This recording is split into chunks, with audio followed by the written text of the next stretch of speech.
נעים מאוד, קוראים לי יחיאל, אני מתארח מזה 11 שנים, נשוי ליאת, פלוס 5 ילדים מתוקים, מתגורר בירושלים.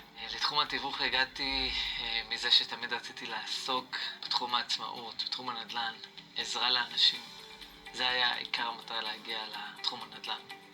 מה שחשוב בעבודה באמת זה לתת את הדגש ללקוח מבחינת כל ההיבטים, מבחינת כל הדברים היום שקיימים בנדל"ן, אם זה היטלים מסוימים או מיסים, כל מיני דברים שלקוח שמוכר דירה פעם ב-20 שנה, אין לו מושג, הוא צריך לקבל יותר פרספקטיבה לגבי כל העניין הזה והסבר מלא איך זה מתבצע בפועל.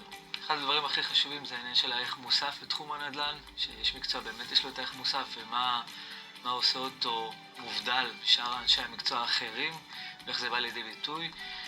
ואחד העניינים זה באמת לתת מעטפת שלמה עבור הלקוח לגבי כל דבר ועזרה שהוא צריך. אחד הדברים שהכי הולכים איתי זה האמונה, שאני יודע שבכל דבר הקדוש ברוך הוא משגיח ורואה, וככה אני לא דואג מכלום, גם אם לקוח מעדיף לקחת מישהו אחר, אני מקווה הכל באהבה.